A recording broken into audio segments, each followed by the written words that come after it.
He sort of asked me, if I give you a chance, what will you say?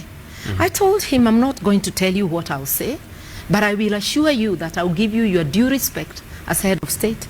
Because I'm not a child for him to ask me, what will you say? To sort of censor what I'll say. Do you think he was asking so that he would determine whether to give you permission or not? I think my answer made him decide this is not a good one. I'm not going to let her.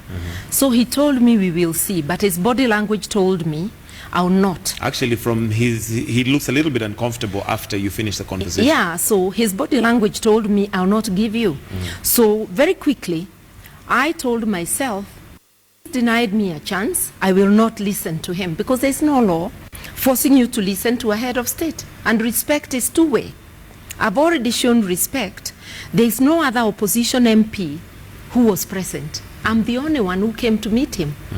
I'm opposition, but I want to acknowledge he's the head of state. Right. Then what do they do to me? They come to insult the opposition. So I decided I'm walking out on you, mister. And you walked out. I surveyed. There was an entrance to the podium which was near his mic. And I quickly calculated, you cannot appear like you are walking towards him. Because that will be misunderstood. It's a security risk, they'll hold you.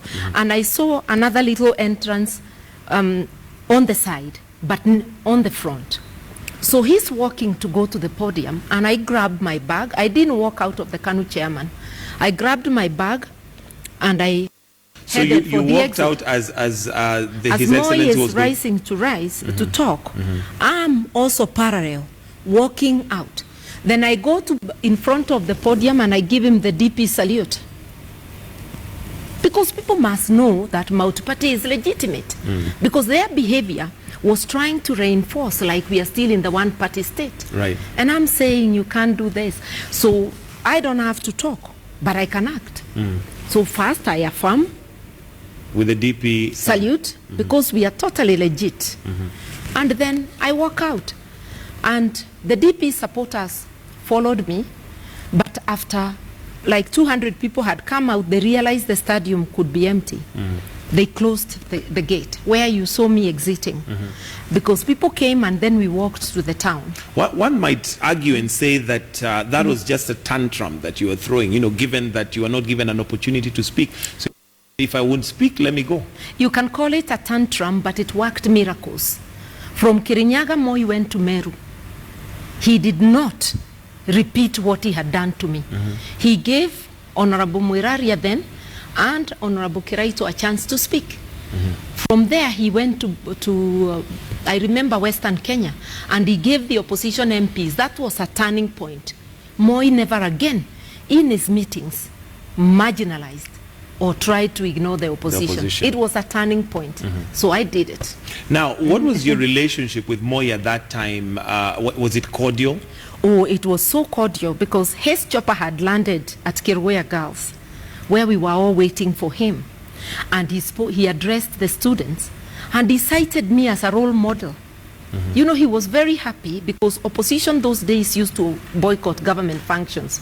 But I had said to myself, he's the president, even though I don't agree with him. Even though there are issues, so we give the due respect to the head of state. Let me go and meet him. He's visiting this area. It was a fundraising they were conducting at the stadium. So when he did, we all along went together.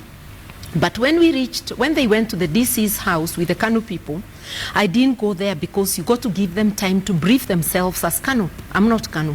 I went to wait in the stadium.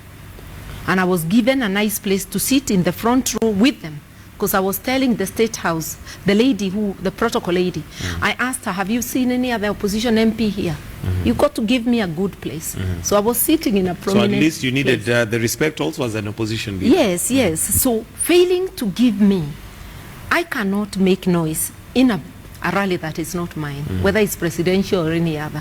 But I can act, and there's no laws stopping me from marching out. Now, I know and actions speak louder than words. Absolutely, because to this day we still remember. Not only that, in Kirinyaga, that affirmed the opposition. And if you remember, Kirinyaga used to elect the opposition throughout until Kibaki came to power. Yeah.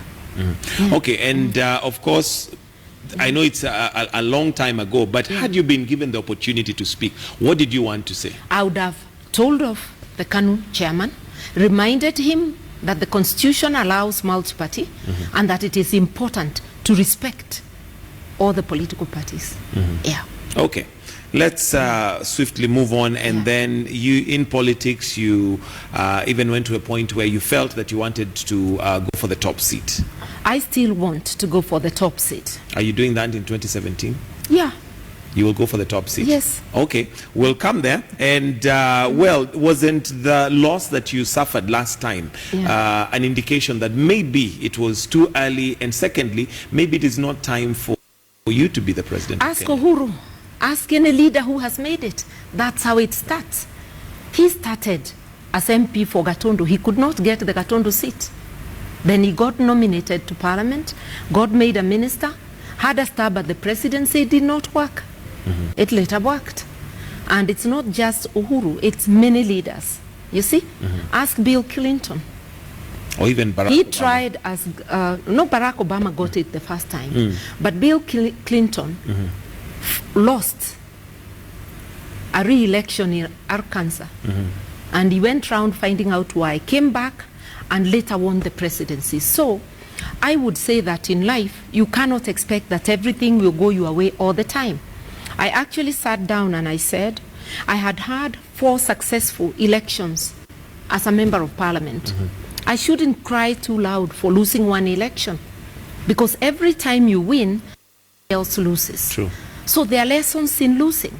I've been taking those lessons. Don't you think maybe it was too early for you to go for president? No. Given that you had already been member of parliament in Gichugu for more than 20 years, wasn't it a bit premature for you to try and go for president? What do you say it is? How do you say it is premature or was early? What experience did the current president have which I didn't have?